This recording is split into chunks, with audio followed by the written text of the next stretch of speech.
بھارتی فوج کو سری نگر میں فائرنگ کی عادت سی پڑنے لگی۔ یہ فوجی عوام سے اتنے خوف زدہ ہو گئے کہ ذرا سی بات پر گولیاں برسانے لگے۔ انہوں نے ایسے مسلمانوں کو بھی بھون ڈالا جو مسجد کی بے حرمتی پر احتجاج کر رہے تھے۔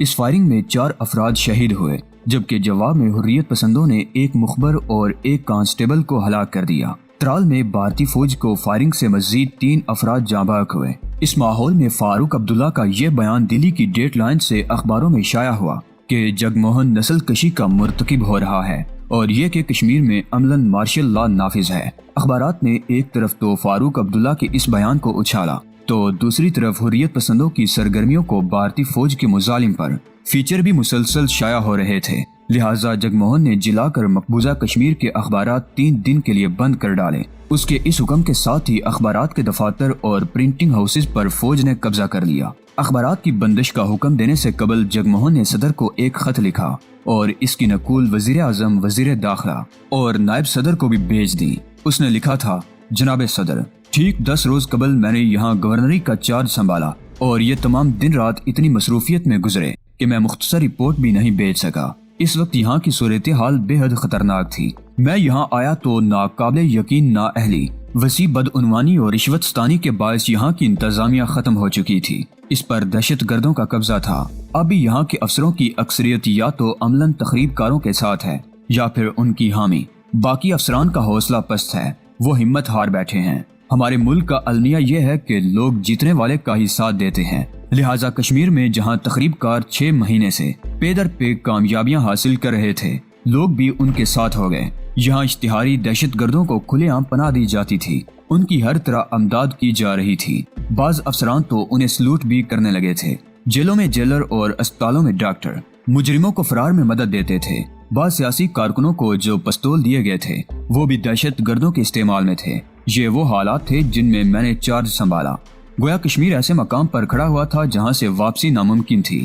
یہ ناقابل یقین حقیقت ہے۔ 26 جنوری کی کہانی بہت طویل ہے جو میں پھر کسی وقت بیان کروں گا۔ اب میں حکومت کی حکمرانی بحال کرنے میں مصروف ہوں، لیکن ڈاکٹر فاروق عبداللہ کی طرف سے یہ تاثر دیا جا رہا ہے کہ وہ اقتدار میں واپس آنے والے ہیں۔ اگر یہ تاثر مزید گہرا ہوا تو وہ لوگ مجھ سے تعاون نہیں کریں گے جو اس وقت میری حمایت کر رہے ہیں۔ میرا خیال ہے کہ لوگ کشمیر کے مسئلے کی سنگینی سے ابھی تک واقف نہیں۔ میں درخواست کرتا ہوں کہ مجھ پر تنقید کرنے والوں کو کشمیر بھیجا جائے تاکہ وہ حالات سے باخبر ہو سکیں۔ مسئلہ کشمیر حل کرنے کے لیے میں درج ذیل تجاویز پیش کر رہا ہوں، یہ کہ تخریب کاروں سے مزید سختی کے ساتھ نمٹا جائے، اقتصادی حالات بہتر بنائے جائیں، کشمیر اسمبلی توڑ دی جائے۔ آپ کا مخلص جگموہن۔ جگموہن نے یہ خط اسپیشل پوسٹ کے ذریعے بھیجا۔ اسمبلی توڑنے کی تجویز اسے راہ نے دی تھی اور یہ کشمیر پر جگموہن کی گرفت مضبوط کرنے کا ایک اور راستہ تھی۔ ویسے بھی اسمبلی کی موجودگی میں گورنر کو فاروق عبداللہ کا دڑکا لگا ہوا تھا۔ جگموہن نے خط بھیجنے کے بعد لیفٹیننٹ جنرل زکی کو فون کیا۔ زکی، اس کا لہجہ خشک تھا، میں چاہتا ہوں کہ گھر گھر تلاشی کی مہم زیادہ سختی سے شروع کی جائے۔ اگلے جمعہ کرفیو کا وقفہ نہ دیا جائے اور اگر کوئی اس کی خلاف ورزی کرے تو اسے سانس لینے کی مہلت نہیں ملنی چاہیے۔ جگموہن کا خط ابھی دلی پہنچا بھی نہیں تھا کہ پوری وادی میں یہ اطلاع پھیل گئی کہ کٹ پتلی اسمبلی بھی توڑی جا رہی ہے تاکہ گورنر کے اختیار کو چیلنج کرنے کا مہم سا خدشہ بھی ختم ہو جائے۔ اسی کے ساتھ کشمیر کے گلی کوچوں میں 11 فروری کو یوم مقبول بٹ منانے کی تیاریاں بھی شروع ہو گئیں۔ مقبول بٹ کو 11 فروری کی ملگجی صبح پھانسی دی گئی تھی اور کشمیری ان کا یوم شہادت ہمیشہ بھرپور انداز میں مناتے تھے۔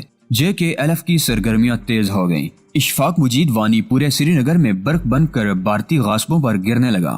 ہبا قتل کے کشمیری پنڈت ستیش ٹیکو کا قتل پہلے ہی ہو چکا تھا۔ اب JKLF نے یہ اعلان کر دیا تھا کہ بھارت سے ساز باز کرنے والے کسی بھی شخص کے لیے کشمیر میں جگہ نہیں۔ لال ٹپلو PN بٹ اور NK گانجو کے پراسرار قتل کی وارداتیں پنڈتوں کو ہراساں کر چکی تھی۔ اب ستیش ٹیکو کے قتل کے بعد وہ بے حد خوفزدہ ہو کر جموں کی طرف نقل مکانی کرنے لگے۔ جگموہن بھی یہی چاہتا تھا۔ گورنر کی حکمت عملی یہ تھی کہ نقل مکانی کا یہ سلسلہ تیز کیا جائے، لہٰذا اس نے مقتول کے گھر جانے کا فیصلہ کیا۔ مشیروں کو ہدایت کر دی گئی ہبا قتل میں استقبال کے انتظامات کیے جائیں۔ جگموہن کو یقین تھا کہ کم از کم ہندو برادری اس کا شاندار سواگت کرے گی، لیکن جب راج بون کا قافلہ ہبا قتل میں داخل ہوا تو وہاں ہر طرف سناٹا تھا۔ خود مقتول کے گھر کے دروازے بند تھے۔ تبھی جگموہن کو احساس ہوا کہ اس کے لیے کشمیر میں امید کی کرن کوئی نہیں۔ اسے پہلی بار اندازہ ہوا کہ کشمیر کے آسمانوں پر چھائے ہوئے بادل کس قدر کالے ہیں۔